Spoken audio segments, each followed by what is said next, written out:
வணக்கம் தோழர்களே.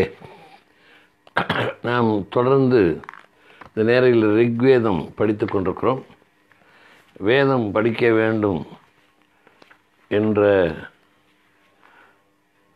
படிக்கக்கூடாது என்ற தடையை முறித்து தமிழிலேயே மொழிபெயர்த்து படிக்க கொடுத்திருக்கிறார்கள். அதனால் அதை படித்து அதில் ஏதோ நிறைய இருக்கிறது என்கிறார்களே, அதை தெரிந்து கொள்வோம் என்ற ஆர்வத்தோடு, மற்றவர்களும் தெரிந்து கொள்ளட்டுமே என்ற நோக்கத்தோடு இதை படித்து கொண்டிருக்கிறோம். 10 மண்டலங்களாக பிரிக்கப்பட்டுள்ள இந்த ரிக்வேதத்தில் 4வது மண்டலம் வாசித்து கொண்டிருக்கிறோம். நேற்று 3520வது பாடலோடு நிறுத்தினோம். இன்று 3521வது பாடல், 43வது சூக்தம்.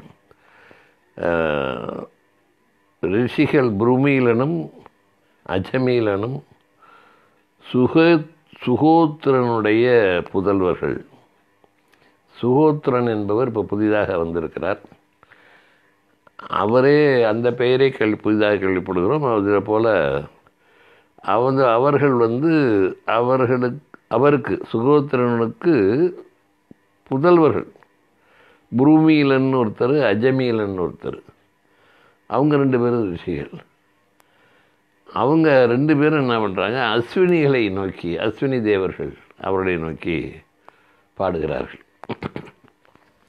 இப்படி இந்த பேரெல்லாம் கூட நமக்கு ரிஷிகள் பேர் இவ்வளோ நாள் எல்லாம் இருக்குன்னவங்க வேதம் இருக்குனாங்க. இந்த மாதிரி ரிஷிகள் பேரை கூட நம்ம கேள்விப்படலை.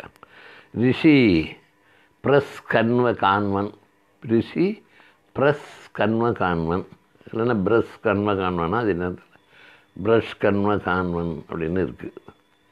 அப்புறம் பிரியமேதா, அத்திரி, விரூபன், அவங்களும் பல பாடல்களை ஏற்றின ரிஷிகள். இவங்களாம் யாருமே இதுவரையிலும் பேசவும் இல்லை, இங்கே யாரையும் சொல்கிறதில்லை. அது மாதிரி பல பெயர்கள் வித்தியாசமாக வரும். புருமீலனும் அஜமீலனும் இப்பொழுது அஸ்வினி தேவர்களை நோக்கி, அஸ்வினிகள் என்பவர் இருவர் ஜெமினி போல், இந்த 2 பிள்ளைங்க ஒட்டை இருக்கும்ல, பிபி ஊதிக்கிட்டு, அது மாதிரி. எக்ஜார்கர்களின் நடுவே எவன் எங்களுடைய துதிகளை செவியுறுவான்? எந்த தேவன் எங்களுடைய தோத்திரத்தை கேட்பான்? எவன் அதை விரும்புவான்? அமுதர்களின் நடுவே எந்த தேவனுடைய இருதயத்திலே எங்களுடைய பிரியமாய் இருப்பதும் தேவத்தன்மை உள்ளதும் அவிகளோடு இருப்பதுமான நல்ல துதியை நாங்கள் பதிப்போம் என்பது கேள்விக்குறி. இது இந்த கேள்விக்குறி போட்டு எழுதுறது ஒரு கேள்வி கேட்டு அந்த முடிவை நமக்கு விடுறது, அல்லது முடிவை தெரிந்தவர்களுக்கு சொல்லும் பொழுது அவர்கள் அறிந்து கொள்வார்கள். இப்படி கவிகள் இயற்றுவது வழக்கம்தான். அதனால் முதலாக பாடுகின்ற ஒரு பாடலை கூட எங்களுடைய தோத்திரத்தை எவன் கேட்பான், எவன் இதை விரும்புவான், இப்படியெல்லாம் கேள்வி கேட்பதும், நல்ல துதியை நாங்கள் பதிப்போமா அப்படிங்கிற மாதிரி கேட்கிறது ஒரு வழக்கம்தான். நம்மளுடைய கூட அந்த மாதிரி பாடியிருக்காங்க. சைவ பாடல்கள்லாம் பெரும்பாலும் அது அங்கிங்கெனாதபடி எங்கும் பிரகாசமாய் ஆனந்த பூர்த்தியாகி நின்றது எது, தன் அருள் வெளிக்கிலே அகிலாண்ட கோடியெல்லாம் தங்கும்படி இச்சை வைத்து உயிர்க்குயிராய் தரைத்தது எது அப்படின்னு இந்த கம்பரோடு சொல்வார். உலகம் யாவையும் தாமுலவாக்கலும் நிலை பெறுத்தலும் நீக்கலும் நீங்களா, அழகிலா விளையாட்டுடையவர் யார் அப்படின்னு அவர் கேட்பார். இந்த மாதிரி யார், எது, எவன் அப்படிங்கிறதெல்லாம் ஒரு வழக்கம்தான். அந்த வகையில் இவங்க இந்த கேள்விகளாக வைக்கிறார்கள். எவன் எங்களை சுகப்படுத்துவான்? தேவர்களின் நடுவே எந்த தேவன் எங்களுடைய வேள்விக்கு வர மிக்க துரிதனாவான்? தேவர்களின் நடுவே எவன் எங்களை இன்பப்படுத்த செல்வப்படுத்த மிக்க விரும்புவான்? சூரியனுடைய புதல்வியால் தெரிந்தெடுக்கப்பட்ட எந்த தேர் துரிதமாயுள்ளது? துரித குதிரைகளால் இழுக்கப்படுகிறது என அவர்களால் கூறப்படுவது எது? இரவு நீங்குங்கால் தன் ஆற்றலை புலப்படுத்தும் இந்திரனைப் போல் நீங்களும் பல தினங்களோடு இங்கு துரிதமாய் வருகிறீர்கள். சோதியில் இருந்து வருபவர்களும் சோதியில் தோன்றுபவர்களும் சுவர்ணங்களாய் இருப்பவர்களுமான அஸ்வினிகளே. ஆகாயத்தில், அதாவது சோதிங்கிறது ஆகாயம். உங்களுடைய எந்த ஆற்றலால் நீங்கள் புகழை அடைந்தீர்கள்? உங்களுடைய மேன்மைகளை அளப்பதற்குரிய கோல் தோத்திரம் எது? இந்த அளப்பதற்குரிய கோல், அந்த கோல்ங்கிறது ஒரு ஸ்கேலுக்கு உள்ள ஒரு இது, கோல் அளவுகோல் அப்படிங்கிறோம்ல, அந்த அளவுகோல். அதுக்கு இவங்க என்ன பொருளோடு அதை சொல்கிறாங்கன்னா, தோத்திரம், துதிப்பாடல் இருக்கு இல்லையா, உங்கள் எந்த பாடலால் நான் போற்ற வேண்டும் அப்படிங்கிறது, உங்களை எப்படி அழைப்பது எது அப்படின்னு சொல்கிறேன். எந்த துதிகளால் அழைக்கப்பட்டு நீங்கள் எங்களிடம் வருவீர்கள்? உங்களுடைய கோபத்துக்கு எவன் இலக்காய் இருப்பான்? தசரர்களே, இனிய சலத்தை தரும், அந்த ஜலந்தான் சலம், இனிய ஜலத்தை தரும் நீங்கள் உங்கள் பாலனத்தால் எங்களை காப்பாற்றுங்கள் நல்லருளால். வானுக்கப்பால் உங்களை நிலைப்படுத்த உங்களுடைய தேர் ஒளி உலகை சுற்றி பரவுகிறது. இனிய சலத்தை அளிக்கும் உங்களுக்கு ஈயப்படும் பானத்தோடு பக்குவப்பட்ட யவத்தை சேர்க்க பாலால் சோமத்தை கலக்குகிறார்கள். மேகமானது ரசத்தால் உங்கள் குதிரைகள் மீது தெளித்தது. மேகம் என்ன ரசம் வச்சுருக்கோம்? தண்ணி தானே. மேகம் ரசத்தால் உங்கள் குதிரைகள் மீது தெளித்தது. துரிதத்திலே பறவைகளைப் போலுள்ள உங்களுடைய துலக்கமான குதிரைகள் ஒளியோடு பிரகாசித்து செல்கின்றன. உங்களுடைய தேரை அனைவரும் அறிகிறார்கள். அதனால் நீங்கள் சூரியையின் தலைவர்களானீர்கள். இந்த சூரியைங்கிறது சூரியனுடைய பெண்ணு. முதல்ல பார்த்தோம், தொடர்ந்து பார்த்துட்ருக்கவங்களுக்கு கண்டிப்பாக தெரியும். சூரியனுடைய பெண்ணு. இப்போது இந்த சூரியனுடைய பெண்ணை அவன் வேற ஒருத்தர் தேவருக்கு அவர் கட்டி கொடுக்கறதுக்கு அவர் விரும்புகிறார். யார்? சூரியன், வேஸ்வான். அப்படி இருக்கும்போது எல்லா தேவர்களுமே எனக்கு கூட பண்ணுங்கிறாங்க. இதில் உள்ளது தான், இதில் உள்ள முன்னாடி வந்த கதை. இப்போ யாராவது கவனிக்காமல் வந்தால் அவங்களுக்கு கவனிக்கிட்டவங்களுக்காக கூட சொல்கிறாங்க. அப்போ என்ன பண்ணுறாங்கன்னா, இவன் ஒரு பந்தயம் வைக்கிறான். அப்படி தான் எல்லாருக்கும் வேணுமா அப்படின்னா யார் என்னை தொடுறாங்களோ, முதலில் தொடுகிறார்களோ அவர்கள் இந்த பெண்ணை இந்த அஸ்வினி தேவர்கள் இந்த போட்டியில் கலந்துக்கிறாங்க. இவங்க தேர், அதுதான் இந்த தேரை தான் பெருமையாக சொல்கிறாங்க. சூரியை போய் இங்கேருந்து வேகமாக போய் இவங்க முன்னாடி போய் அவனை சேர்ந்துடுறாங்க. இவங்களுடைய தேர் அவ்வளோ வேகமாக செல்லக்கூடியது. அஸ்வினி தேவர்கள் இரட்டையர்கள், 2 பேர். இவங்க என்ன, அந்த பொண்ணு என்ன பண்ணுறாங்க, நின்றுட்டுருக்கா. சரி, அவன் தான் ஜெயிச்சிட்டான்ட்டு வண்டியில் ஏறிடுறான். 2 பேருக்கான என்ன பண்ணுறலாம் நினைக்கல. அது அங்கே ஒன்றும் சாதாரண விஷயந்தான். 5 பேர் கூட கணவனாக இருந்திருக்காங்க. பாஞ்சாலியெல்லாம் கற்பு கரசிகள். நம்ம வேதம் படிச்சிட்ருக்கோம், அதை விட்டுறக்கூடாது. இந்த வேள்வியிலே நான் மனமுள்ள துதியால் சேர்க்கிறேன். எங்களுக்கு நலமாயிருங்கள், வழிபடும் என்னை காப்பாற்றுங்கள். அதனால தான் நீங்கள் சூரியையின் தலைவன் ஆனீர்கள் அப்படின்னு சொல்கிறாங்களே. தலைவர்கள் ஆவீர்கள். எப்படிங்க? ஒரு பெண்ணுக்கு 2 பேர். இந்த வேள்வியிலே நான் ஒரு மனமுள்ள உங்கள் துதியில் சேர்க்கிறேன். எங்களுக்கு நலமாயிருங்கள், வழிபடும் என்னை காப்பாற்றுங்கள். பொய்யற்றவர்களே, உங்களிடம் செலுத்தப்படும் என் விருப்பம் நிறைவேறுகிறது. 44வது சுத்தத்தை பார்ப்போம். ரிஷி புருமீலனும் அஜமீலனும் தான் அஸ்வினிகளை நோக்கி தான் மறுபடியும் பாடுறாங்க. பொதுவாக ரிஷிகள் வந்தவுடன் அக்னியை பாடுவார்கள், வருணனை பாடுவார்கள், வாயுவை பாடுவார்கள். இவர்கள் பாடிய அந்த பாடல்கள் கிடைக்கவில்லை போல் இருக்கிறது. இது தொகுக்கப்பட்டது தான். இதெல்லாம் சம்ஹிதைம்பார் சங்கராச்சாரியார், பழைய சங்கராச்சாரியார். அவர் இந்த அக்னியை தான் பெருசாக சொல்லுவார். அதே போல் தொகுக்கப்பட்ட இந்த சம்ஹிதைகள் அப்படின்னு சொல்லும்போது இவங்க எல்லா முனிவர்களுமே அங்கேருந்து வந்தவுடன் ரிஷிகள் அக்னியை பாடிட்டு தான் அப்புறம் வர்ணன் வாய அப்படின்னு போவாங்க. இவர் எடுத்தவுடனே இவங்க புருமீலனும் அஜமீலனும் அஸ்வினிகளை பாடுகிறார்கள். அஸ்வினிகளே, நாங்கள் இன்று உங்களுடைய மிக்க வேகம் உள்ளதும் சூரிய ரசிமியோடு சேர்ப்பிப்பதும் சூரியை ஏந்துவதும், சூரியை அதாவது அவங்க ஒய்ஃபை போற்றி பாடுகிறாங்க. 3 பீடங்கள் இருப்பதும் துதிகளால் போற்றப்படுவதும் பரந்ததும் செல்வம் நிறைந்ததுமான தேரை அழைக்கிறோம். அஸ்வினிகளே, சோதியின் மக்களே, உங்களுடைய தேவத்தன்மையாலும் செயல்களாலும் நீங்கள் புகழை பெறுகிறீர்கள். மகத்தான குதிரைகள் நீங்கள் இருக்கும் தேரை இழுக்குங்கால் உங்கள் எழிலான வடிவத்தை உணவு பற்றுகிறது. இது ஒன்றும் புரியாது. என்ன தேரை பற்றினா குதிரை படிச்சுட்டு போகும்போது உணவு எங்கே பற்றுகிறது அப்படிங்கிறது வந்து பல்வேறு பொருளில் சொல்லப்படும். இங்கே ஒரே ஒரு பொருளுக்கு பல சொற்கள் இருக்கும். இங்கே இவங்களுக்கு வந்து ஒரு சொல்லுக்கு பல பொருள் இருக்கும். வடமொழியில் ஒரே ஒரு சொல்லுக்கு பலவிதமான பொருள் இருக்கும். இந்த யோகின்னு ஒன்று சொல்லுவாங்க இல்லையா, யோகி. இந்த யோகிக்கு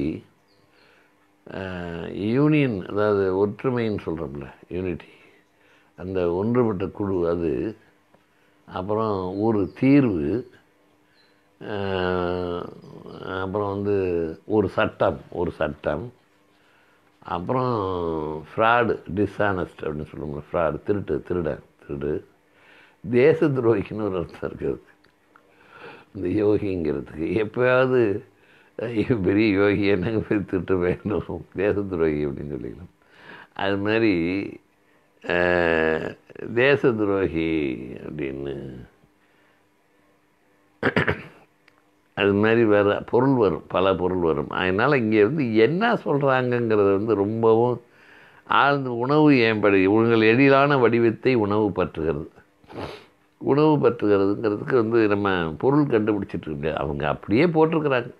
தமிழில் மொழிபெயர்க்கிறேன்னு சொல்லிட்டு அப்படியே வடமொழியில் என்ன இருந்ததோ அதே சொற்களை இதில் பயன்படுத்துகிறார்கள். எவன் அளிக்கும் அவிகளோடு உங்களை பாலனத்துக்காக இன்று வருவிக்கிறான். துதிகளோடு சோமத்தை பருக எவன் உங்களை அழைக்கிறான்.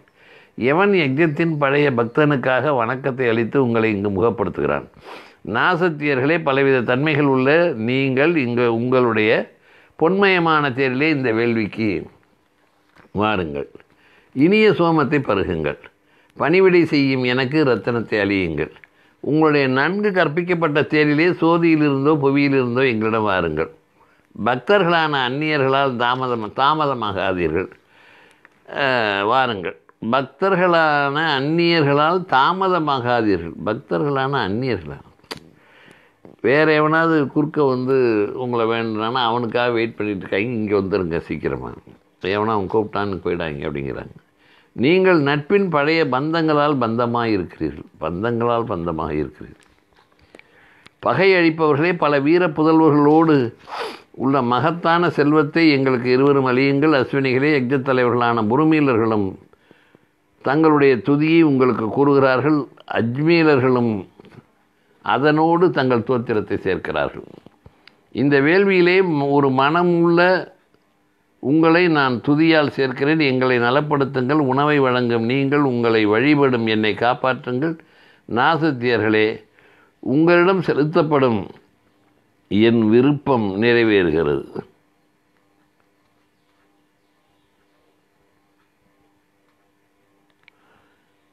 Protect ye twain, the singer of your praises. நாசாத்தியாசுங்கிறதுக்கு அப்படியே தான் போட்டிருக்காங்க. நாசாத்தியாசுன்னா ஆர்டிஹெச், ஆங்கிலத்தில் மொழிபெயர்த்த ஆர்டிஹெச் அடிக்குறிப்பு நாசாத்தியாசு தான் சொல்கிறார். நாசத்தியர்களே, எங்கள் இருவருக்கு அப்படிங்கிறதுல சமயகுரு மற்றும் உபகரிப்பவனை குறிக்கிறது. அஜ்மீலன் ரிஷி குடும்பத்தில் ஒருவன். வேறு ஒன்றும் பெருசாக இல்லை, செய்தி இல்லை. அந்த உணவு பற்றுவதெல்லாம் விளக்கம் இல்லை. வாமதேவன், அதாவது கௌதமன் வந்து அஸ்வினிகளை நோக்கி கூறுகிறார். அந்த 2 சூக்தத்தோடு அவங்க முடிச்சுக்கிறாங்க, அந்த 2 பேரும். இது வாமதேவன். மறுபடியும் பழையபடி கௌதமன் வருகிறார். சூரியன் எழுகிறான் இந்த சோதியின் உச்சியிலே. அதாவது ஒரு ஒழுங்குபடுத்தப்பட்டதுன்னு சொல்லும்போதே ஒழுங்குபடுத்தப்படல. கௌதமன் பாடினார்னா கௌதமனே தொடர்ந்து வந்திருக்கணும். முதல்ல கொஞ்சம் பாடுறார், இப்போ கொஞ்சம் பாடுறார், இப்போ ஒரு அஸ்வினியை தூக்கி பாடுறார். அப்போது இது கிடைச்சதை பதிவு பண்ணியிருக்கிறாங்க. அப்படி பதிவு பண்ணினதுலேயும் விட்டு போய் அங்கே பின்னாடி கண்டு சேர்க்குறது. சில இது இப்போ சமீபத்தில் பிற்காலத்தில் அதில் ஏதாவது நல்லது 2 சேர்க்கணுங்கிறதுக்காக அவங்களே பாடி வேற சேர்த்துருக்கிறாங்க. சூரியன் எழுகிறான் இந்த சோதியின் உச்சியிலே சுற்றி வரும் உங்களுடைய தேர் இணைக்கப்பட்டிருக்கிறது. அதில் 3 வித ஒப்பான உணவுகள் இருக்கின்றன. மது நிறைந்த சர்மம் 4ஆவதாக தோன்றுகிறது. உங்களுடைய உணவு ஏந்துபவையும் சோமம் நிறைந்தவையும் குதிரைகளால் இணைக்கப்பட்டவையும் படர்ந்துள்ள இருளை சூரியனைப் போல் விளக்குபவையும் வானிலை பிரகாசத்தை பரத்துபவையுமான தேர்கள் உஷையின் உதயத்திலே தோன்றுகின்றன, அதிகாலையில் தோன்றுகின்றன. இனிய பானத்தை பருகுவதற்குரிய வாய்களோடு சோமத்தை பருகுங்கள். சோமத்திடம் செல்ல உங்களுடைய பிரியமான தேரிலே குதிரைகளை இணையுங்கள். வேள்வி செய்பவனின் மனைக்கு வாருங்கள். சோமத்தால் வழியை ஊக்கப்படுத்துங்கள். அஸ்வினிகளே, சோமம் நிறைந்த சர்ம பாண்டங்களை ஏந்தி வாருங்கள். துரிதமாய் செல்பவையும் தேன் நிறைந்தவையும் நட்புள்ளவையும் பொன் சிறகுள்ளவையும் சுமை ஏந்துபவையும் எங்களுக்கு அளிப்பவையும் சோமத்தை சுவைப்பவையுமான குதிரைகளோடு வேள்விகளுக்கு தேனுக்கு ஈக்களை போல் வாருங்கள். தேனுக்கு ஈக்களை போல், அதாவது ஒரு மொய்க்கிறது, அப்படியே வச்சுங்க. வேள்வியை நடத்தும் அறிஞன் சுத்தம் செய்த கைகளால் இனிய சோமத்தை கற்களால் பொழியுங்கள். கைகள்லாம் நல்லா சுத்தம் பண்ணிட்டு கல்லையும் நல்லா தேய்ச்சி கழுவிட்டு அதை வச்சு சோமம் நசுக்கி அதை புளிகிறாங்க. வேள்வி சாதனங்கள், இதுக்கு ரொம்ப விளக்கம் அவசியமாக இருக்கும் அப்படிங்கிறீங்களா? சொல்லணுமின்னு சொல். வேள்வி சாதனங்களும் அவிகளை செலுத்துபவையுமான அக்கினிகள் இணைந்திருக்கும் அஸ்வினிகளை போற்றுகின்றன. அருகில் முன்னேறும் கிரணங்கள் தினத்தோடு ஒளியை விலக்கி சூரியனைப் போலுள்ள சோதியோடு வானிலை பரவுகின்றன. சூரியன் குதிரைகளை இணைத்து செல்லுகிறான். நீங்கள் உங்களுடைய சுவதாவோடு இயல்புத்தன்மைகளோடும் வேள்வி உணவுகளோடும் அவனை பின்பற்றி அவனுடைய வழிகளை எல்லாம் புலப்படுத்துவீர்களாக. அஸ்வினிகளே, செயல்களை நடத்தும் நான் உங்களை போற்றுகிறேன். உங்களுடைய தேயாத தேர் நல்ல குதிரைகளோடு விளங்குகிறது. அதனால் நீங்கள் உடனே உலகங்களுக்கெல்லாம் செல்லுகிறீர்கள். அதனால் அவிகளை தந்து ஊக்கமாய் வழிபடுபவனிடம் வாருங்கள். அடிக்குறிப்பு எதுவும் இல்லை. ஆகையினால் 46வது சுத்தம் பார்ப்போம். கௌதமன் தான் இந்திர வாயுக்களை நோக்கி கூறுவது. இந்திர வாயுக்கள்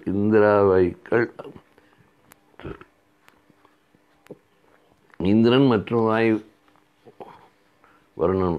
வாயுவே, சோதிக்கு செலுத்தும் வேள்விகளிலே பொழியப்பட்ட சோமரசத்தை முதலில் பருகவும், ஏனெனில் நீயே முதலில் பருகுபவனாய் இருக்கிறாய்.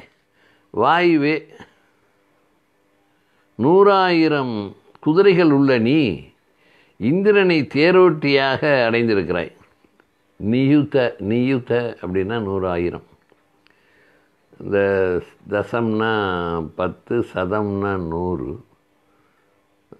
100 வருஷம் வாழணுங்கிறத சொல்லுவாங்க. சதமானம் பவதி சதாயுஷ் அப்படிம்பாங்கள்ல, 100 வருஷம் ஆயுசு அப்படின்ட்டு. அது மாதிரி சதம்னா 100, தசம் 10, சகஸ்னா 1000, நியுத்தனா 100,000. குதிரைகள் உள்ள நீ இந்திரனை தேரோட்டியாக அடைந்திருக்கிறாய். எங்களுடைய 100 விருப்பங்களை பூர்த்தி செய்யவா? நீ இந்திரனோடு சேர்ந்து இருவரும் சோமத்தை பருகுங்கள். இந்திர வாயுக்களே, உங்களுடைய உணவுக்கு துரிதமாகும் 1000 குதிரைகள் நீங்கள் சோமத்தை பருக உங்களை ஏந்தி வருக. இந்திர வாயுக்களை சோதிக்கு பறப்பதும் வேள்வியை நலப்படுத்துவதும் பொன் பீடங்களில் இருப்பதுமான தேரிலே ஏறுங்கள். இந்திர வாயுக்களை, உங்களுடைய மிக்க அழுத்தமான தேரிலே வேள்விக்கு வாருங்கள், இங்கு வாருங்கள். இந்திர வாயுக்களே, இந்த சோமம் ஊற்றப்படுகிறது. நீங்கள் தேவர்களோடு இசைந்து அளிப்பவனுடைய மனையிலே இதை பருகுங்கள். இந்திர வாயுக்களே, உங்களுடைய பயணம் இங்கு ஆகுக. நீங்கள் சோமத்தை பருக குதிரைகளை அழித்து விடுங்கள். அதை ஓட்டி கட்டிட்டு வையா, சாப்பிடுவியா. 3548வது பாடலோடு 46வது சூக்தம் நிறைவு பெறுகிறது. 47. வாயுவே, சுத்தனான நான் சோதியை நாடு வேள்விகளிலே உனக்கு முதன்மையாக அளிப்பதற்கான ரசத்தை ஏந்தி வருகிறேன். விரும்பப்படும் தேவனான நீ உன்னுடைய நீர்த குதிரைகளோடு 100,000 குதிரைகளோடு சோமத்தை பருகவா.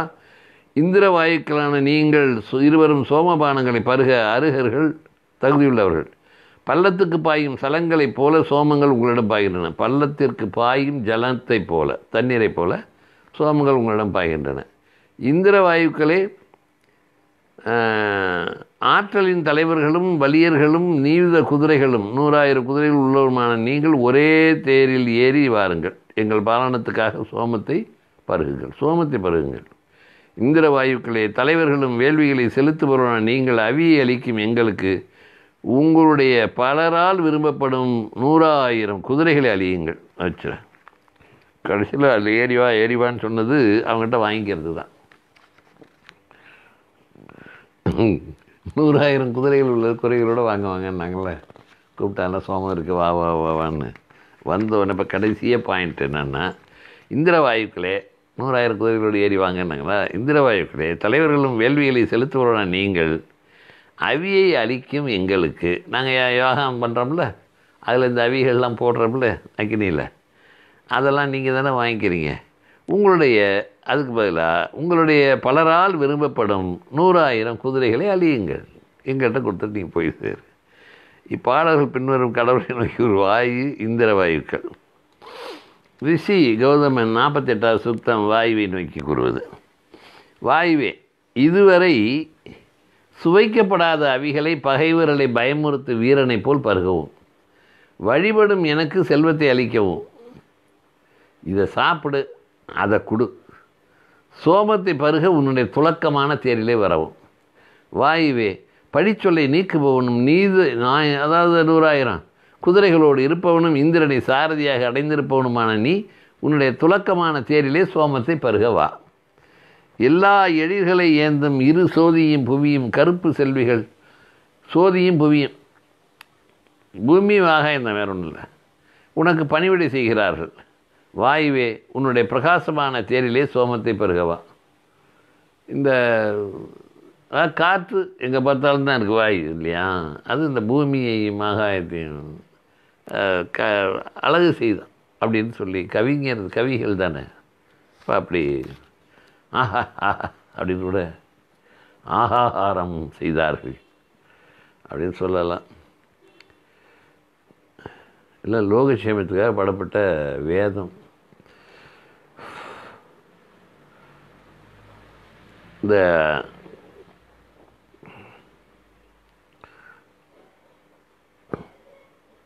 இவர் பட்டுக்கோட்டை கல்யாணம் பாட்டில் இந்த அழகுன்னு சொன்னால் நம்ம ஆளுங்க எழுதுகிறப்பெல்லாம் எழுத முடியாது. காற்றில் கை வீசி ஒரு வளையல் போட்டுட்டு வர்றேன் அந்த பாட்டை இந்த முகத்தில் முகம் பார்க்கலாம் அப்படிங்கிற பாட்டில் வரும். அது நான் சொல்கிறேன் மறுபடியும். மனத்தை போல் வேகமாய் உள்ளது, மனத்தை போல் வேகமாய் உள்ளவையும் சேர்ந்து இணைக்கப்பட்டுள்ளவையுமான 99 குதிரைகள் உன்னை ஏந்தி வருக. வாயுவே, உன்னுடைய துலக்கமான தேரிலே சோமத்தை பருகவா.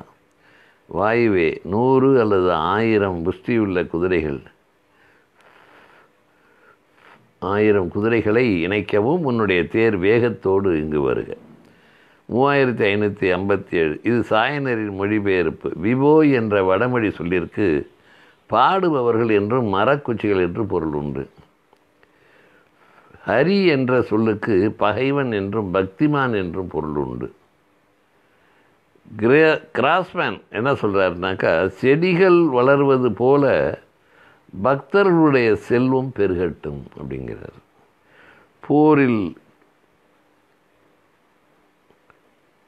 போரில் வெற்றி பெறும் தலைவர்களை புகழ்ந்து பாடுதல் என்கிறார் லுட்விக். அவர் ஒரு பொருள். அதான் இதுக்கு இந்த ஒரு சொல்லுக்கு ஒரே ஒரு இதுக்கு பல பொருள் சொல்ல முடியும். அது பெரிய ஆச்சரியமான வாய்ப்பு அவங்களுக்கு, அந்த வடமொழிக்கு. அதை டக்குன்னு மாற்றிடலாம். அது நான் அப்படி சொல்ல இந்த அர்த்தத்தில் சொன்னேன்னு சொல்லிடலாம். அதுதான் அதில் நாங்கள் இதுக்கு அதனால் ரகசியமாக நிறைய செய்திகளில் சொல்லப்பட்டிருக்கு. அந்த பாட்டு சொல்லிட்டுல, கைகள் நீர் இளம் தென்றலில், கைகள் அப்படியே வளைந்து இளம் தென்றலில் வீசி வரும் இந்த காற்று. என் முன் வளைந்து இளம் தென்றலில் மீதந்து வரும் கைகளில் வளையலின் இசை கேட்கலாம் அப்படிமா. என் முன் வளைந்து இளம் தென்றலில் மீதந்து வரும் கைகளில் வளையலின் இசை கேட்கலாம், மானே முகத்தில் முகம் பார்க்கலாம் அப்படின்னு வரும். இதை அந்த அழகு பாருங்க. ஒரு பாட்டு போட்ட கல்யாணம், அந்த பாட்டு ஒரு அழகுக்காக சொல்கிறது. ஏராளமாக தமிழில் இது சினிமா பாட்டுக்கு இந்த லட்சணம். இன்னும் இன்னும் இந்த அவனுங்க கடவுளை புகழ்ந்து பாடின பாட்டெல்லாம், இந்த ஆழ்வார்கள் நாயன்மார்களுங்க பாடின பாட்டெல்லாம் பார்த்தீங்கன்னா ஒன்றுமே சொல்ல முடியாத அளவுக்கு. இந்த பட்டர், இப்போ நம்ம அதை பெருமைக்கு சொல்ல, தமிழில் அவ்வளவு இருக்குது, நம்ம இவ்வளதையும் வச்சுக்கிட்டு அதை ஆஹா ஓஹோ ஓஹோன்னு உட்காந்துருக்கமே வடமொழி. அதுக்காக சொல்கிறேன். அதாவது வடமொழி புகழ்ந்து பேசும்பொழுது நம்மிடம் அதாவது ஒரு ஏழை, ஒன்றுமே வழி கிடையாது, அவனுக்கு கை காலம் முடியாது, அவன் பிச்சை எடுத்தான்னு வைங்க, அதில் ஒரு நியாயம் இருக்குது. வேறு வழி இல்லை, அவனுக்கு சாப்பாட்டுக்கு வழி இல்லை, ஏதாவது பண்ணணும், உயிர் வாழணும், அவனை பொறுத்த வரணும், அவன் பிச்சை எடுத்தான் ஆகணும். ஆனால் ஒரு பெரிய கோடீஸ்வரன் தெருவில் பிச்சை எடுத்துகிட்டு வந்தானே, அதுக்கு பேர் என்னன்னு சொல்கிறது? கோடீஸ்வரன்லேயே இவன் தான் பெரிய ஆள். யார்? தமிழை தாய்மொழியாக கொண்டவன் தான் பெரிய ஆள். அவ்வளவு வச்சிருக்கிறான். இவன் போய் வடமொழியை இருக்கிறான். நம்ம சைவ மடங்கள் எல்லாம் வடமொழியை வளர்ப்பதற்கு நூல் அச்சடித்து கொடுத்து கொண்டிருக்கின்றன. அங்கே அவன் குருகுலம் நடத்திட்டு இருக்கிறான். நம்ம சைவ தமிழ் சைவர்கள்ட்டிடமிருந்து பணம் வாங்கி ஏராளமான சொத்துக்களை எழுதி வைத்திருக்கிறார்கள் மடங்களுக்கு, தமிழ் வளர்ப்பதற்காக, பக்தி வளர்ப்பதற்காக. அதில் தமிழும் வளர்ந்தது. ஏதோ தமிழ் இலக்கியம் அதில் இருந்தது, எதை வேணாலும் சொல்லுங்கள். தமிழ் மொழியினுடைய உயிரோட்டம் இருந்துக்கிட்டே இருந்ததில்லை. இப்போ இதில் இவன் என்ன பண்ணுறான்? திருக்குறள் அச்சடித்து கொடுக்கல. இவனே இந்த திருமூலர் அமைவனை செஞ்சு கொடுக்கலாம், அதெல்லாம் சொல்லலை. மனுதர்ம நூல்லாம் இவன் அச்சடிப்பான் போல இருக்கு, நிறைய இவன் செய்வான் போல இருக்கு இந்த வேலையை. அதனால தான் இந்த பணக்காரன் பிச்சை எடுக்கிறதுங்கிறது தமிழில் தான் மட்டும்தான் உண்டு. மிகப்பெரிய கோடீஸ்வரன் பிச்சை எடுக்கிறான். இவங்கிட்டே போய் சினிமா பாட்டை சொன்னேன். அது இவங்க பாடுற பாட்டில் ஒன்று நான் பட்ட இருக்கார்ல, நம்ம இந்த திருக்கடையூர் அபிராமி அந்தாதி பாடினார், அபிராமி பட்டர். முதல் பாட்டே ஒரு அந்த அம்மாவை பாடுறதுக்கு வர்ணிக்கிறான். என்ன வர்ணிக்கிறான்? உதிக்கின்ற செங்கதிர் அப்படின்னா சேப்பு, காலையில் சூரியன் இருக்குல்ல, அந்த செந்நிறத்தை மட்டும் கவனிங்க. உதிக்கின்ற செங்கதிர், சரியாக வரல. உச்சி திலகம், இந்த பொட்டு, சரியாக வரல. உணர்வுடையோர் மதிக்கின்ற மாணிக்கம், சரியாக வரல. வரிசை சொல்லிட்டு வரான். உதிக்கின்ற செங்கதிர், உச்சி திலகம், உணர்வுடையோர் மதிக்கின்ற மாணிக்கம், மாதுளம்போது, மாதுளம்பூ, மலர் கமலை, கமலப்பூ, இது தாமரை, துதிக்கின்ற மின்கொடி, மின்னல் கொடி, மென்கடி குங்குமம், ஒரு சிட்டு குங்குமம். இவனுக்கு எதுவுமே திருப்தி இல்லை. விதிக்கின்ற மேனி அபிராமி என்றன் விழுத்துணேன். அப்படியே டோட்டலாக அந்த அம்மாங்கிறான். அதாவது இல்லைன்னா நீ போடா எங்கேயாவது பிச்சை எடுக்க. நான் பக்தர்களையே சொல்கிறேன். ஒன்றுகிட்டே இருக்க நீ போய் சமஸ்கிருதம் அதுதான் இந்த மொழி, அதுதான் அர்ச்சனைக்கு உகந்த மொழின்ட்டு இவன் போய் குடமுழுக்கு அவன் பண்ணுவானா, இவன் பின்னாடி போய் நிற்பானா. அவன் போய் மேலே ஏறி காலையில் 7 மணிக்கு அவன் எங்கே பெய்வான்? அதை வாங்கி தெளிச்சிட்டு வருது. கும்பகோணம் மகாமகத்தில் யார் முதல்ல குளிக்கிறது? அவள் குளித்ததுக்கு அப்புறம் தான் இவன் இறங்கலாம். இவன் நிற்கிறான் அவனுக்கு வெயிட் பண்ணிக்கிட்டு. ஏகப்பட்ட மக்களுடைய, பெரும்பான்மை மக்களுடைய தலைவர் அல்லவா நீ, சைவ மதத்தின் தலைவர் அல்லவா நீ. நீல இறங்கி முன்னாடி குளிக்கணும். அவன் சும்மா ஒரு 100 பேர், அவனுக்காக நீ காத்துட்ருக்கிற. கொஞ்சம் வருத்தமாக தான் இருக்கும். அது நமக்கு ஒன்றும் இல்லை, பக்தர்கள் சிந்திக்க வேண்டியது. வடமொழியை உயர்த்தி பேசுகின்றவர்கள், இந்த வேதம் ஆகா ஓஹோ இந்த இது அழகு பார்த்தேளா, பகலை என்னம்மா சொல்கிற, உஷை காலத்தை அப்படி சொல்லுவார் பாருங்கோ அப்படிமா. லோகக்ஷேமத்துக்காக இதை சொல்லி வச்சுருக்கா, அது வேறு. அவன் லோகக்ஷேமத்துக்காக என்ன பண்ணானா, லோகானாம் விருத்தியர்த்தம் முகபாகுருபாதகா பிராமணம் சத்திரியம் வைசியம் சூத்திரம் நிறவரதை சொன்னான்னா, வேதத்தை 4 பிராமணன் சத்திரியம் வைசியம் சூத்திரன்னு தொடர்ந்து பேசுகிறானே தவிர அதை தான் உருவாக்குனான் லோகக்ஷேமத்துக்கு. லோகானாம் விருத்தி, அது விருத்தியாகி பல்கி பெருகும் பொருட்டு அவரை சிருஷ்டித்தார். முகத்திலேருந்தும் பாதத்திலேருந்தும் தோல்லேருந்தும் தொடையிலேருந்து. இப்படித்தான் அவங்க லோகட்சேமம். இதையும் லோகட்சேமமாக இவன் நம்புவான். இதில் வேதம் எல்லாம் இருக்குது. இது கிட்டத்தட்ட 3550 பாட்டு படித்தாச்சு. என்னத்தை பார்த்தீங்க இதுவரையிலும்? சோமபானத்தை பார்த்தீங்கன்னா காலையில் படித்த இந்த சோமபானம் இப்போ மயக்கம் நமக்கு தலைக்கு ஏறி இருக்கும். சோமபானம் பாலோடு கலந்து சாப்பிடு. மன்னிக்கணும், சில எங்கேயே போயிடுச்சு. அப்படி பண்ணு. பிறகு நீ என்ன இப்போ வேதம் படிக்கிறியா இது பண்ணுறியான்னு கூட கோவம் வரும்ல? வரும், கண்டிப்பாக வரும். இந்திரா பிரகஸ்பதிகளே, அளிப்பவனுடைய மனையிலே சோமத்தை பருகுங்கள், அவனுடைய இடத்திலே இன்புறுங்கள். 3563வது பாடலோடு அந்த 49வது சுத்தம் நிறைவு பெறுகிறது. ரிஷி வாமதேவன் கௌதமன் பிரகஸ்பதி, இந்திரா பிரகஸ்பதி ஆகியோரை நோக்கி கூறுவது: தன் பலத்தால் புவியின் எல்லைகளை தாங்குபவனும் உலகங்களின் நாதத்தோடு இருப்பவனும் இனிய நாவுள்ளவனுமான பிரகஸ்பதியை புகழ்பெற்றவர்களும் விப்ரர்களுமான பழைய ரிஷிகள் தங்கள் முன்னே ஸ்தாபித்தார்கள். பிரகஸ்பதியை பகைவர்களை பயமுறுத்துபவர்களும் பேரறிஞர்களும் உன்னை இன்புறுத்துபவர்களும் உன்னை எங்களுக்காக போற்றுபவர்களுக்கும் உள்ள இந்த வழிபடுபவனுடைய பழந்தருவதும் முன்னேறுவதும் தடைபடாததும் பறந்திருப்பதுமான யக்ஞத்தை காக்கவும். பிரகஸ்பதியே, உத்தம தூரத்திலிருந்து வந்த குதிரைகள் ருதத்தோடு சேர அமர்கின்றன. கற்களால் பிழியப்பட்ட சோமரசங்கள் சலத்தை அளிக்கும் ஆழமான கிணற்றைப் போல் பாய்ந்த துதி முழக்கங்களோடு பெருகுகின்றன. மகத்தான சோதியின் உத்தம இடத்திலே முதன்மையாய் பிறந்த பிரகஸ்பதிக்கு 7 வாய்களும் பல வடிவங்களும் ஒளியோடு 7 கதிர்களும் இருந்தன. அவன் இருளை நீக்கினான். அவன் அங்கிரசர்களின் துதி செய்வதும் துலங்குவதுமான படையோடு முழக்கத்துடன் துன்புறுத்தும் வாலனை கொன்றான். பிரகஸ்பதி செல்வமளிப்பவையும் அவையை தருவையுமான பசுக்களை கர்ஜித்து விடுவித்தான்.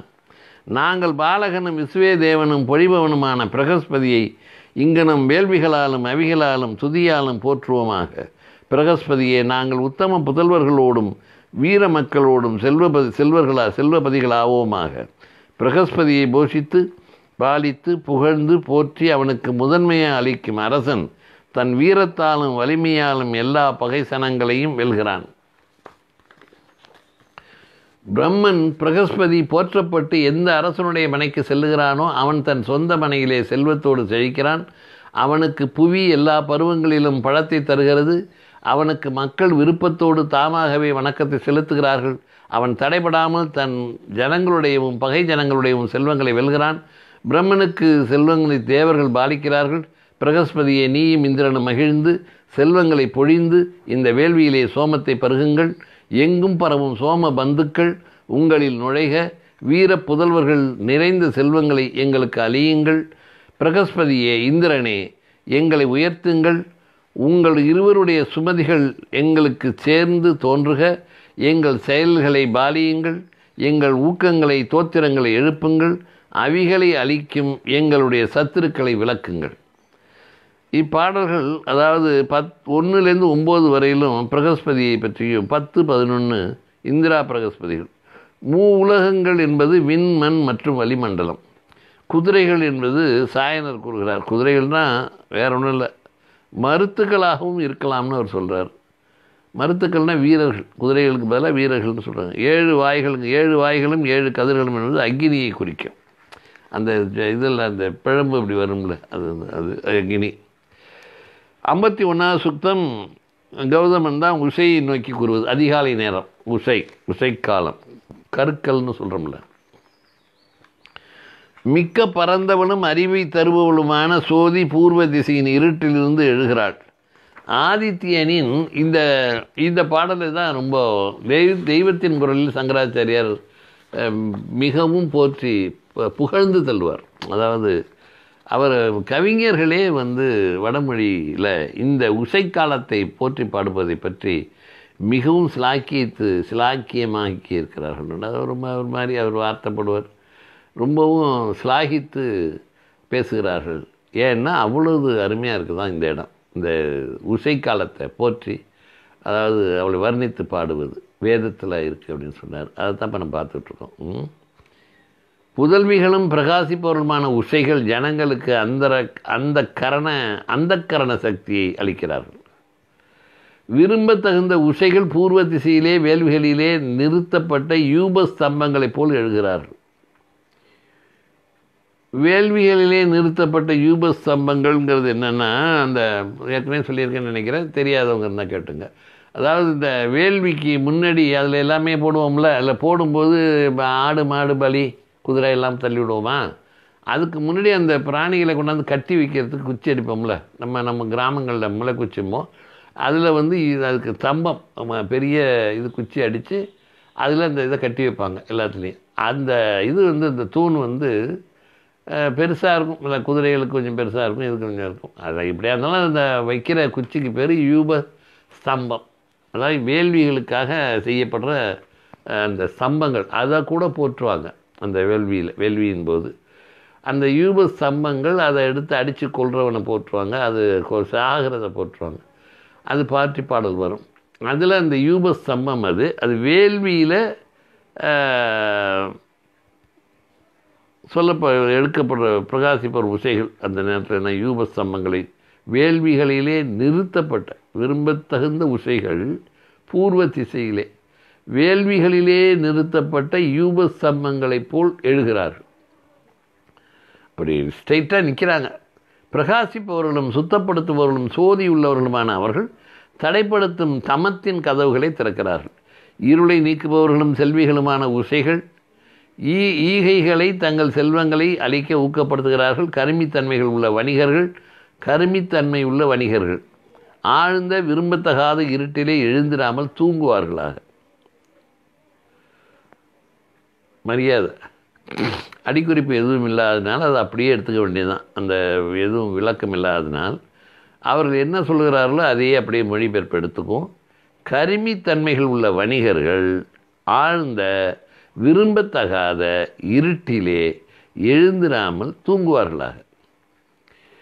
செல்விகளான உசைகளே, நீங்கள் எந்த தேரினால் செல்வத்தோடு நவக்கிரவரையும் தசக்கிரவரையும் 7 சந்தங்களும் உள்ள அக்ரசனரையும் நாடி அவர்கள் மீது பிரகாசித்தீர்களோ, அந்த பழைய தேரா அல்லது புதிய தேரா இன்று தோன்றுவது என தேவிகளான உசைகளே உங்களை கேட்கிறேன். தேர போல தேவிகளான உசைகளே, நீங்கள் ருதத்தால் இணைக்கப்பட்ட குதிரைகளோடு துரிதமாய் உலகங்களை சுற்றுகிறீர்கள். நீங்கள் உறங்கும் மனிதர்களையும் கால்நடைகளையும் அவரது செயல்களை நடத்த எழுப்புகிறீர்கள். இந்த உசைகளின் நடுவே எவள் பழையவள்? அதிகாலை பல நாட்களுடைய அதிகாலை ஒரே இது இல்லை, பல நாட்களில் எது பெருசு எது சின்னது? இந்த உசைகளின் நடுவே எவள் பழையவள்? பழைய உசியால் ரிபுக்களின் செயல்கள் நடத்தப்பட்டன. பிரகாசிப்பவர்களும் பொலிவுள்ளவர்களுமான உசைகள் சரணமாகுங்கால் அவர்களில் யார் பழையவர் யார் புதியவர் என வேற்றுமை தெரியவில்லை. ஏனெனில் அவர்கள் அனைவரும் சமமாயும் நித்திய யுவதிகளாயும் விளங்குகிறார்கள். விரும்பப்படும் செல்வங்களோடு செல்விகளும் ருதத்தின் பயன்களை தரும் சத்தியர்களும் பழையவர்களுமான இந்த உசைகள் மங்களம் உள்ளவர்கள். அவர்களோடு யஜ்ஜங்களை நடத்துபவன் துதியால் துதித்து பாக்களால் புகழ்ந்து துரிதமாய் செல்வத்தை பெறுகிறான். என்ன பண்ணி பெறுகிறான்? செல்வத்தை பெறுகிறது எப்படி? யஜ்ஜங்களை நடத்துபவன் துதியால் துதித்து பாக்களால் புகழ்ந்து துரிதமாய் செல்வத்தை பெறுகிறான்.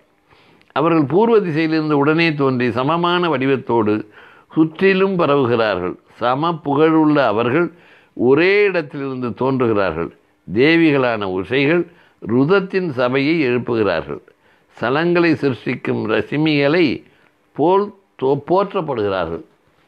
சமமாய் இருப்பவர்களும் ஒரு ரூபமுள்ளவர்களும் இன்னலற்ற நிறமுள்ளவர்களும் சுத்தர்களும் சோதிகளும் சோதிப்படுத்துபவர்களும் மகத்தான இருட்டை தங்கள் ஒளிமய வடிவங்களால் மறைப்பவர்களுமான இந்த உசைகள் முன்னேறுகிறார்கள்.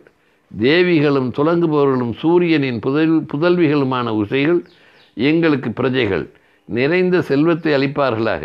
எங்களை சுகப்படுத்த உங்களை எழுப்பி நாங்கள் உத்தம வீர புதல்வர்களுக்கு தலைவர்களாக இருப்போமாக. சோதியின் புதல்விகளே, பிரகாசிக்கும் உசைகளை நான் வேள்விகளை அளிப்பவனாக உங்களிடம் கேட்கிறேன். நாங்கள் சலனங்களின் நடுவே புகழுள்ளவர்களாய் இருப்போமாக. சோதியும் தேவியான புவியும் எங்களுக்கு இதை நித்தியப்படுத்துவார்களாக. 3585 பாடலோடு அந்த சூக்தம் நிறைவு பெறுகிறது. 52வது சூக்தம் கௌதமன் தான் உஷையை நோக்கித்தான் பாடுறார். மனிதர்களை நன்கு செலுத்துபவளும் நலங்களை தோற்றுவிப்பவளும் சகோதரியான இரவு செல்லுங்கால் ஒளியை பரத்துபவளுமான சோதியின் புதல்வி புலனாகிறாள். அழகிய குதிரை போல் இருப்பவளும் பிரகாசிக்கும் ரசிமிகளின் தாயும் ருதம் இருப்பவளுமான உஷை அஸ்வினிகளின் சிநேகிதியாயிருக்கிறாள்.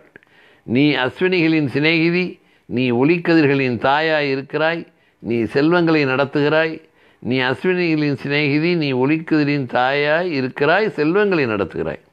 நாங்கள் வெறுப்பை விளக்குபவளும் சேதனத்தை மீட்பவளும் சத்தியத்தோடு இருப்பவளுமான உன்னை ஸ்தோமங்களோடு எழுப்புகிறோம். ஸ்தோமம் என்பது வாழ்த்து பாடல். சோமம் வேற, ஸ்தோமம் வேற. மங்கள ரசிமிகள் மழையின் தாரைகளைப் போல் புலனாகின்றன. உஷை மகத்தான ஒளியால் உலகத்தை நிரப்புகிறாள். பிரகாசமான உஷை உலகத்தை ஒளியால் நிரப்பி இருளை சோதியால் நீக்குகிறாள். அவள் சுவதாவை காப்பாளாக இருளை சோதியால் நீக்குகிறாள். உஷையே சோதியை ரசிமிகளாலும் பரந்த பிரியமான வானை சுத்த ஒளியாலும் நிரப்புகிறாய். சோதினா ஆகாயம், சோதினா ரசிமிகள்னால் அந்த கிரணங்கள். காலை நேரத்தில் ஒளி கரும்பி அந்த இதை ஆகாயத்தை வெளிச்சப்படுத்துது, பிரகாசப்படுத்துது. பிரியமான வானை, பரந்த வானை சுத்த ஒளியால் நிரப்புகிறாய். வெறுப்பை விளக்குபவள்னா இரவு நேரங்களில் தீய சக்திகளை விரட்டுதல். 53வது சூக்தம் கௌதமன் தான் சவிதாவை நோக்கி கூறுகிறார்.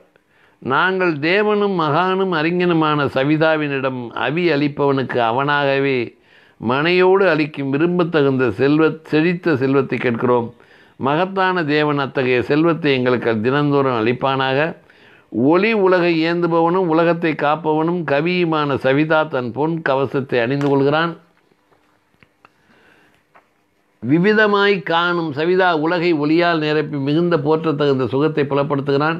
தேவனான சவிதா புவியின் உலகங்களையும் சோதியின் உலகங்களையும் தன் ஒளியால் நிரப்புகிறான்.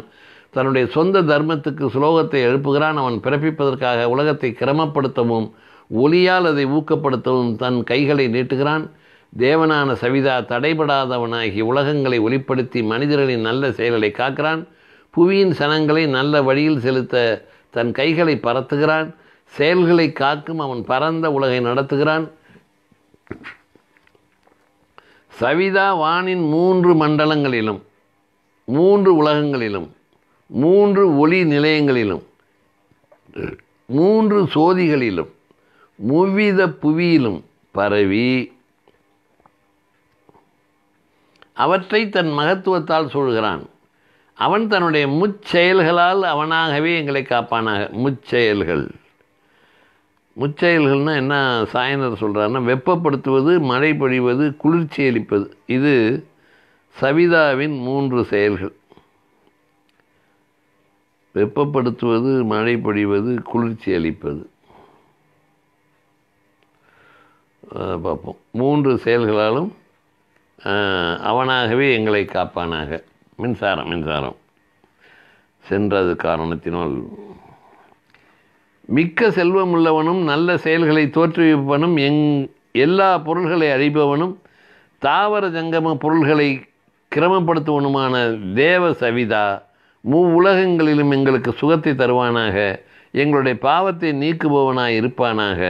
தேவனான சவிதா ருதுக்களோடு வந்து எங்களுடைய மனைகளை செழிப்பித்து எங்களுக்கு நல்ல வம்சத்தையும் உணவையும் அளிப்பானாக. அவன் எங்களுக்கு இரவிலும் பகலிலும் அனுகூலமாக இருப்பானாக. அவன் எங்களுக்கு பிரஜை கொழிக்கும் செல்வத்தை குவிப்பானாக. ஃபைனல் அதுதான். 9 பாட்டை பாடிட்டு 10வது பாட்டில் என்ன எவ்வளவு தர்ற? 3599 பாடலோடு 53வது சூக்தம் நிறைவேறுது. 54 கௌதமன் தான் சவிதாவை நோக்கித்தான் பாடுறார். நாம் இப்பொழுது சவிதாவை போற்றி புகழ வேண்டும். தினத்தின் இத்தருணத்தின் மனிதர்கள் அவனை ஏற்ற வேண்டும். மனுவின் சந்ததிகளுக்கு செல்வத்தை வழங்கும் அவன் எங்களுக்கு இங்கு மிக்க உத்தம செல்வங்களை அளிக்க துதிக்கப்பட வேண்டும். மனுவின் சந்ததிகளுக்கு செல்வத்தை தர்றாரு. நீ எக்ஸாறுகளாக தேவர்களுக்கு முதலில் அமுதத்தன்மையின் சாதனமான உத்தம பாகத்தை சோமத்தை தோற்றுவிக்கிறாய். பிறகு சவிதாவே நீ அளிப்பவனுக்கு தினத்தை உதயப்படுத்துகிறாய். நீ மானிடர்களுக்கு தொடரும் வாழ்க்கையை தருகிறாய். சவிதாவே மனிதர்களாய் இருக்கும் நாங்கள் எங்கள் அறிவின்மையாலோ அசக்தியாலோ சக்தியற்ற தன்மை அசக்தியாலோ ஆற்றலான கர்வத்தினாலோ தேவனான உனக்கோ தேவர்களுக்கோ மனிதர்களுக்கோ ஏதேனும் குற்றம் செய்திருந்தால் நீ இங்கு எங்களை அக்குற்றங்களிலிருந்து நீக்கவும். தேவனான சவிதாவின் செயலை தடைப்படுத்தலாகாது. ஏனெனில் அவன் புவனத்தை எல்லாம் தாங்குகிறான். அவன் சுந்தர விரல்கள் உள்ள கையால் பரந்த புவியிலே செழுமையை பரத்துகிறான். சோதியின் மேன்மையை பரத்துகிறான். இதுவே அவனுடைய உண்மையான மகிமை. நீ இந்திரனை தலைவனாக அடைந்துள்ள எங்களை பரந்த மேகங்களின் மீது உயர்த்துகிறாய். நீ வழிபடுபவர்களுக்கு வசதிகள் நிறைந்த வசிக்கும் இடங்களை தருகிறாய். உன்னை வழிபடுபவர்கள் எங்கு பறந்தாலும் சவிதாவே அவர்கள் உன் ஆட்சியிலே அடங்கி நிற்கிறார்கள். சவிதாவே உனக்கு மும்முறை தினந்தோறும் பொழியப்படும் சோமங்கள் எங்களுக்கு சௌபாக்கியத்தை அளிக்க இந்திரனும் சோதியும் புவியும் சலங்களோடு சிந்துவும் ஆதித்யர்களோடு அதிதியும் எங்களுக்கு சுகத்தை அளிப்பார்களாக. இப்பாடலுக்கு பொருள் கூறுவது சிரமமாக உள்ளது என்று பீட்டர்சன் தான் எழுதிய தி ஹிம்ஸ் ஆஃப் ரிக்வேதா என்ற நூலில் கூறியுள்ளார். தி ஹிம்ஸ் ஆஃப் ரிக்வேதா என்ற நூலில் கூறியுள்ளார். வடமொழி தெரிந்தவர்கள் சாயனரும் மற்ற வெளிநாட்டவர்களும் கூறும் பொருள் என்னன்னா, சிறிது கூட திருப்தி அளிக்கவில்லை என்று உணர்வார்கள். வடமொழி தெரிந்தவர்கள் சாயனரும் மற்ற வெளிநாட்டவர்களும் கூறும் பொருள் சிறிது கூட திருப்தி அளிக்கவில்லை என்று உணர்வார்கள். ஆக அதுக்கு சரியான பொருள் கிடைக்கல. அப்போ என்ன, அதுக்கு யாரும் சொல்லலை. இங்கே இருக்கிற மகாபெரியவாளும் எதுவும் பேசலை. வியாஜ்யம் யாரும் எழுதலை போல இருக்குது. அதெல்லாம் என்னமோ கோத்து சொல்கிறது மாதிரி இருக்குது அப்படிங்கிறது மாதிரி தானே. அதான் இது 55வது சூக்தம். வசுக்களே, விஸ்வே தேவர்களை நோக்கி கௌதமன் சொல்கிறார். வசுக்களே, உங்களின் நடுவே எவன் பாலிக்கிறான், எவன் ஆதரிக்கிறான்? சோதி புவிகளே, அதிதியே, எங்களை காப்பாற்றுங்கள். மித்ரா வருணர்களே, வலிய மனிதர்களிடமிருந்து எங்களை காப்பாற்றுங்கள். தேவர்களே, உங்களுக்கு வேள்வியிலே எவன் செல்வத்தை அளிக்கிறான்? பழைய இடங்களை தருபவர்களும் கலங்காத மனம் உள்ளவர்களுமான தேவர்கள் தமத்திலிருந்து சோதியை தனிப்படுத்துபவர்களாக இருக்கிறார்கள். நித்தியமே அளிக்கும் அவர்கள் விரும்புவதை தருகிறார்கள். சத்திய செயலுள்ள அவர்கள் அழகுள்ளவர்கள், பிரகாசிப்பவர்கள். நான் போற்றப்படும் அதிதியையும் சிந்துவையும் தேவியான சுவஸ்தியையும் நட்புக்காக மந்திரங்களோடு ஏற்றுகிறேன். நான் இரவு பகல்களான இருவரையும் தடைபடாத பாலனத்துக்காக போற்றுகிறேன். இரவும் வைகரையும் நாம் விரும்புவதை செய்வார்களாக. அரியமானும் வருணனும் எங்களுக்கு வழியை கற்பிக்கிறார்கள். உணவு பாலகனான அக்னி சுகத்துக்கு வழியை புலப்படுத்துகிறான். இந்திரனும் விஷ்ணுவும் போற்றப்பட்டு மக்கள் உள்ளதும் ஆற்றல் உள்ளதும் விரும்பத்தகுந்ததுமான செல்வத்தை சுகத்தை தருவார்களாக. நான் பர்வதத்தினுடைய மருத்துக்களுடைய தேவ பாலகனான பகனுடைய பாலனங்களை பற்றுகிறேன். தலைவனான வருணன் மனிதனால் தோற்றுவிக்கப்படும் துன்பத்திலிருந்து எங்களை காப்பானாக. மித்திரன் நட்புத்தன்மையுடன் எங்களை காப்பானாக.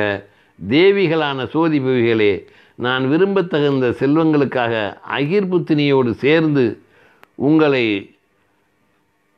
முழங்கும் நதிகள் மறையும் கடலை செல்வங்களை தேட கடலை கடப்பவர்கள் துதிப்பது போல் துதிக்கிறேன். தேவியான அதிதி தேவர்களோடு சேர்ந்து எங்களை காப்பார்களாக. எப்பொழுதும் கவனமுடன் பாலிப்பவர்களான இந்திரன் எங்களை காப்பானாக. நாங்கள் மித்திரனுக்கும் வருணனுக்கும் அக்னிக்கும் உயர்த்திய அவியை அளிக்காமல் இருக்க ஆற்றலற்று இருக்கிறோம்.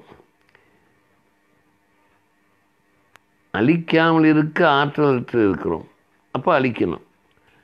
அக்னி செல்வத்தின் தலைவன், மகத்தான சௌபாக்கியத்தின் தலைவன். அவன் அவற்றை எங்களுக்கு அளிப்பானாக. உண்மையை பேசுபவர்களும் மிகுந்த உணவுள்ளவளும் செல்வியுமான உஷையே, பல உத்தம செல்வங்களை அளிக்கவும் சவிதாவும் பகனும் வருணனும் மித்திரனும் அரியமானும் இந்திரனும் அவரவர் அளிக்கும் செல்வத்தோடு எங்களிடம் வருவார்களா. எல்லாம் அவங்க கொடுக்குறதெல்லாம் அப்படியே கலெக்ட் பண்ணிவிட்டு இங்கே கொண்டாந்து போற்று அப்படின்னு சொல்லி 3615 பாடல் சொல்லுது. 3வது பாடலில் சுவஸ்தி அப்படின்னு ஒன்று இருக்குது, செல்வத்தின் அதிதேவதை ஸ்வஸ்தி.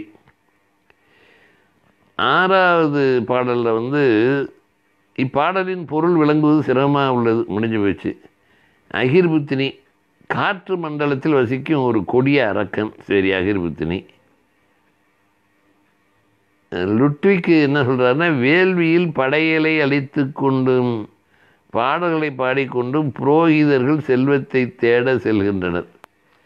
அதாவது செல்வம் தேடுறது தான் அவனுடைய வேலையாக இருக்குது, வேற ஒன்றும் இல்லை அப்படிங்கிறது தான் அந்த இது. இந்த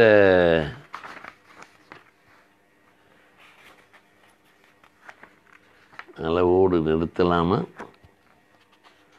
கொஞ்சம் நேரம் இருக்குல்ல, பார்க்கலாமா? 56 கௌதமன் சோதி புவிகளை நோக்கி கூறுவது. புகழ்பெற்ற மகத்தான சோதி புவிகள் தூயப்படுத்தும் மந்திரங்களால் கவரப்பட்டு இந்த வேள்வியிலே ஒளியோடு விளங்குவார்களாக. பொழியும் பர்ச்சன்யன் தன் முன்னோடிகளால் காற்றுகளால் மகத்தான பரந்த உலகங்களை கடந்து கொண்டு எங்கும் பிரகர்ச்சிக்கிறான்.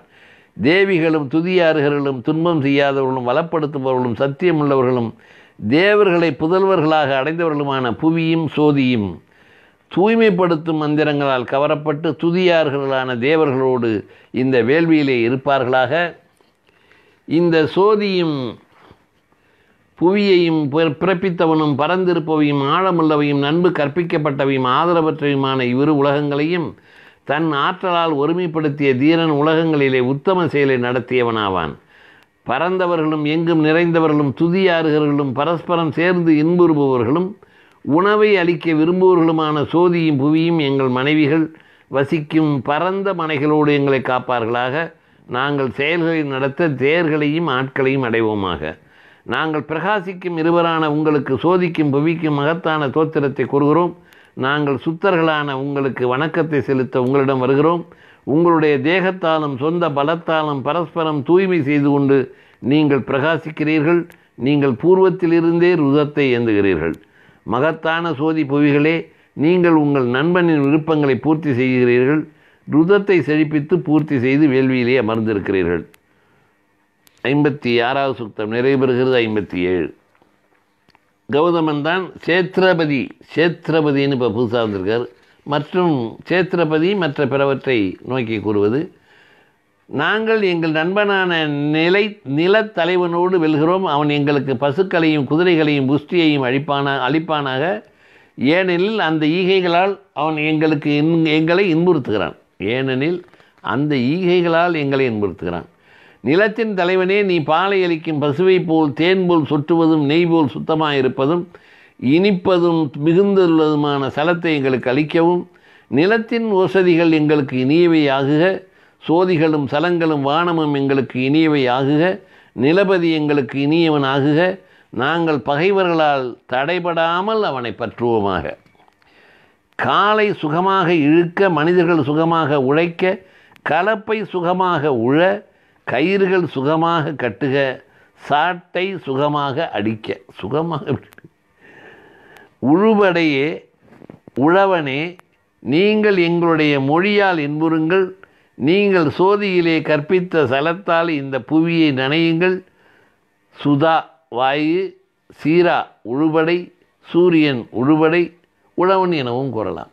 அதாவது இவங்க சொல்கிறது சுதா, சீரா, சூரியன், அதாவது உழுப்படை மொத்தம் எல்லாரும். செல்வியான சீதையே, உழவுச்சால் பூமியில் ஒரு இந்த சால்னா ஓட்டுறது, இந்த ஒரு ஏர் உழுதவங்களுக்கு தெரியும் அந்த சாலுங்கிறது. அந்த இதை சொல்கிறேன். செல்வியான சீதையே, பூமி தானே, உழவுச்சாலே, வேளாண்மையே, நீ எங்கள் அருகிலாகவும் நாங்கள் உங்களை போற்றுகிறோம். நீ எங்களை செல்வப்படுத்தவும் நல்ல பழத்தை அளிக்கவும் நாங்கள் வந்திக்கிறோம். வந்தித்தல், வணங்குதல். இந்திரன் சீதையை பற்றுவானாக. பூஷா அவளை செலுத்துவாளாக. பால் நிறைந்திருக்கும் அவள் ஒவ்வொரு வருடமும் பாலை தருவாளாக. கலப்பை கொழு நம்முடைய நிலத்தை சுகமாக உழுக, காளைகளோடு உழவன் சுகமாக செல்க, பர்ச்சன்யன் இனிய தாரையோடு சுகமாக பொழிக, சுனமே சீரமே எங்களுக்கு செல்வத்தை அளியுங்கள். இந்த உழவு பாட்டு அப்படியே இதுலேயும் வரும், அதர்வண வேதத்துலேயும் வரும். பிற்காலத்தில் அதை எடுத்து உழவை ரொம்ப மெச்சுறது மாதிரி இது வந்திருக்கும். ஆனால் உழவு தொழில் நீச தொழில்பாங்க. இப்பாடலில் வேளாண்மை தொடர்பான தேவதைகள் துதிக்கப்படுகின்றன. முதல் 3 பாடல்கள் சேத்திரபதியை குறிக்கின்றன. 4வது சுனதாவையும் 5 மெட்டும் கனாசிராவையும் 6வதும் 7வதும் சீதையையும் துதிப்பவை. நிலத்தை உழத் துவங்கும் போது இப்பாடலை மௌனமாக, சீதைங்கிறது பூமிங்கிற இடத்துக்கு அடையாளம், இப்பாடலை மௌனமாக தொடர்ந்து சொல்ல வேண்டும் என்று கிருஹிய சூத்திரங்கள் கூறுவதாக வில்சன் கூறுகிறார். அதாவது அதுக்கு வேறொரு இந்த 6வது 7வது பாட்டை துதிக்கும்போது நிலத்தை உழ துவங்கும்போது இந்த பாடலை மௌனமாக தொடர்ந்து சொல்லணுமா, அது சொல்லிக்கிட்டே உழணுமா. வயலில் உழுவும்போது இது வேதம் சொல்லிட்டு, சுனம் அப்படின்னா வாயு, சீரா சூரியன், இவை யாஸ்கர் கூறும் பொருள். ஆனால் உழவன் ஏர் என்று கிராஸ்மேன் கூறுகிறார். அவர் 2 இதை சொல்கிறார் தேவதை மாதிரி, சூரியன் அப்படி வாயு அப்படின்ட்டு தேவதைங்கன்னு. இவர் உழவனும் ஏறுங்கிறார் இவர் கிராஸ்மேன். சீதை உழவு சால் ஒரு பெயராக உருவப்படுத்தப்பட்டுள்ளது. ராமாயண தலைவியின் பெயரும் சீதை தான், அதுக்கு சம்பந்தம் இல்லை, ஆனால் அந்த பேர் அது. 58வது சுக்தம் ரிஷி கௌதமன் நெய்யை போற்றி கூறுகிறார். நெய் அது ஊற்றுறாங்களே, அந்த நெய்யை அவர் போற்றுறார். சமுத்திரத்திலிருந்து தித்திப்பான அலை எழுகிறது. சூரிய ரசிமியால் மனிதன் அமிர்தத்தன்மை அடைகிறான். நெய்யின் ரகசியமான பெயர் எது உண்டோ அது தேவர்களின் நாக்காகும், அதுவே அமிர்தத்தின் நாபியாகும்.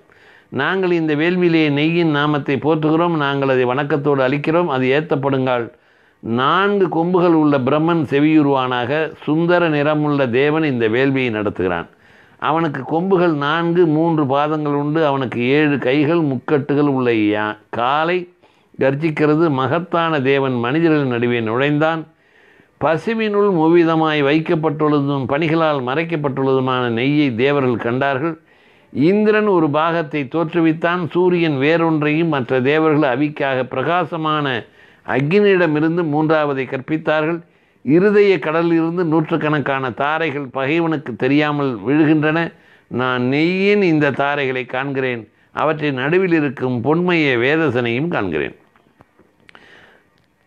நெய் தாரைகள் இருதயத்தில் இருக்கும் மனத்தால் சுத்தமாகி இன்பமான நதிகளைப் போல் இடையறாமல் பெருகுகின்றன.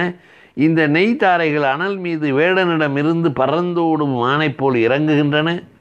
காற்றைப் போல் வேகமாய் இருப்பவையும் இரக்கத்தில் விழும் நதியின் சலங்களைப் போல் ஓடுபவையும் அலைகளால் கரைகளை உடைத்து கொண்டு மதப்பட்ட குதிரையைப் போல பாய்பவையுமான சலங்களைப் போல் நெய் தாரைகள் வேகமாக விழுகின்றன. நெய் தாரைகள் கணவனுக்கு மங்கள வடிவத்துடன் சிரித்து அவனிடம் அன்புடன் இயங்கும் மனைவிகளைப் போல் அக்னிக்கு இணக்கமாகின்றன. அவை சுவாலையை சமித்தை போல் ஊற்றுகின்றன. ஜாதவேதசன் ஏந்தப்பட்டு அவற்றை விரும்புகிறான், ஏற்கிறான். வேள்வி நடத்தப்படும் நிலத்திலே சோமத்தை பொழியும் இடத்திலிருந்து பெருகும் இந்த நெய் தாரைகளை தங்கள் கண்களில் மையிட்டு கொண்டு கணவனிடம் செல்ல அலங்கரிக்கும் யுவதிகளைப் போல் நான் எண்ணுகிறேன். எங்கள் துதிக்கு பசுமந்தையை அழியுங்கள், உத்தம செல்வங்களை அழியுங்கள். நாங்கள் அளிக்கும் வேள்வியை தேவரிடம் செலுத்துங்கள். இனிய நெய் தாரைகள் இறங்குகின்றன. அக்னியே, உன்னுடைய சோதி கடலில் இருந்தாலும், மனிதனின் இருதயத்தில் இருந்தாலும், பிராணிகளின் உயிரில் இருந்தாலும், சலங்களின் சங்கமத்தில் இருந்தாலும், போரில் இருந்தாலும் எல்லா உலகமும் அதனிடம் தஞ்சமடைகிறது. உன்னுடைய ரசத்தில் ஸ்தாபிக்கப்பட்டுள்ள அந்த தித்திப்பான அலையை நாங்கள் பற்றுவோமாக. இது 3641வது பாடல். இந்த சுத்தத்தில் 58வது சுத்தத்தில் 11 பாடல் இருந்தது. அதுக்கு கொஞ்சம் நிறையாவே அடிக்குறிப்பு இருக்குது. இப்பாடல் நெய்யை கிருதம் அப்படின்னு வடமொழியில் சொல்லுவாங்க. நெய்யை குறித்து பாடப்பட்டது. ஆனால் நெய் ஒரு தேவதையாக கூறப்படுகிறது. இது வேதத்தில் உள்ள ஒரு தெளிவற்ற தன்மை. வேதத்தில் அப்படி ஒரு தெளிவற்ற தன்மை. நெய், ருதம், அது ஒரு தேவதையாகவே வந்துடுது நெய். இந்த பாடலுக்கு சாயனர் என்ன பொருள் சொல்கிறாருன்னா, பல பழக்கங்களுக்கு மாறாக தோன்றுகிறது.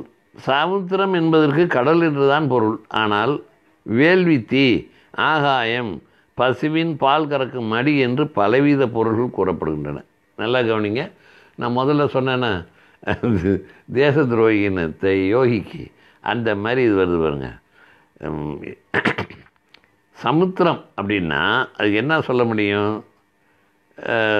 சமுத்திரம் கடல்னு சொல்லுவாங்க, கடல்ன்றதான் பொருள். ஆனால் வேள்வி தீ, ஆகாயம், பசுவின் பால் கறக்கும் மடி என்று பலவித பொருள்கள் கூறப்படுகின்றன. ஊர்மி என்ற சொல் வடமொழி மூலத்தில் வருகிறது. பொதுவாக அதற்கு அலை என்று பொருள். வெகுமதி, மழை, வெண்ணெய் என்று பொருள் உண்டு. அது வேறு. வெகுமதின்னு சொல்லலாம். ஊர்மின்னா பால் கறக்கும் மடி ஊர்மின்னு சொல்கிறேன். ஐயோ, அலைக்கும் அதானா, வெகுமதிக்கும் அதான். சரி. ஆக இப்பாடலின் பொருள் பற்றி லுட்விக் என்ன சொல்கிறாருன்னா, உலகில் கடலிலிருந்து தோன்றும் உயிர் கொடுக்கும் பொருள் சந்திரனில் சோமன் என்று இரு பெயர்களால் அழைக்கப்படுகிறது. உண்மையில் இது இரண்டும் இல்லை. இது அக்னியின் நாக்கே. அங்கிருந்து தான் அமிர்தம் பிறக்கிறது. 4 கொம்புகள் இங்கு 4 புரோகிதர்களை குறிக்கிறது. 4 வேதங்களையும் குறிக்கிறது. அது எப்படி 4 வேதம் வரும்?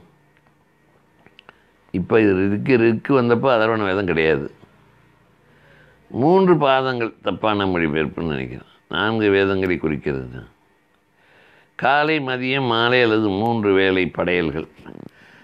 அதுக்கு காலம் இல்லைம்பாங்க. இது முன்னாடி பின்னாடி பார்க்க வேண்டாம், அதில் உள்ளது தானே. ஆனால் இது 4வது வேதமான இதுலேருந்து இருக்கிறது எடுத்து அதில் போட்டாக்கா இப்போ என்ன இதுலேயும் இருக்குன்னு அர்த்தம். 7 கைகள்ங்கிறது வேதத்தின் 7 சீர் அல்லது சூரியன் 7 கதிர்கள்.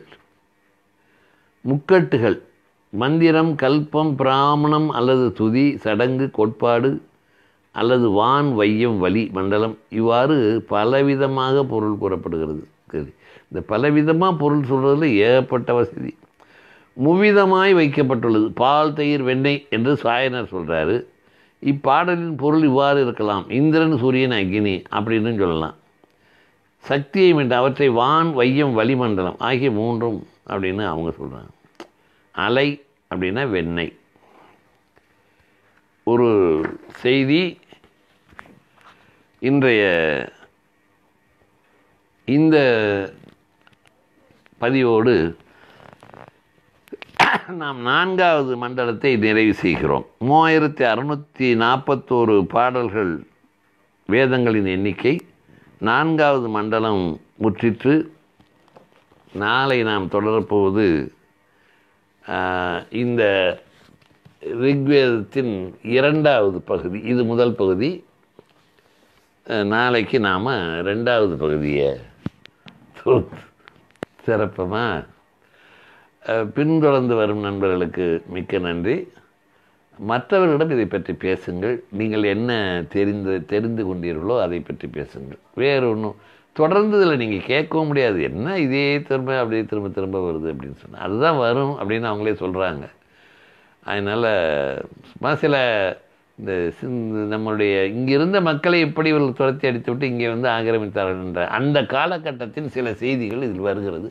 அதற்காகத்தான் நம்ம அதை தொடர்ந்து படிக்கிறோம். வேறு ஒன்றும் புதுசாக அதில் ஒன்றும் இல்லை. நீங்கள் பாருங்கள். நாளை நாம் தொடர்ந்து பார்க்கலாம். முடிந்தவரை பகிர்வு செய்யுங்கள் விருப்பம் இருந்தால். நன்றி.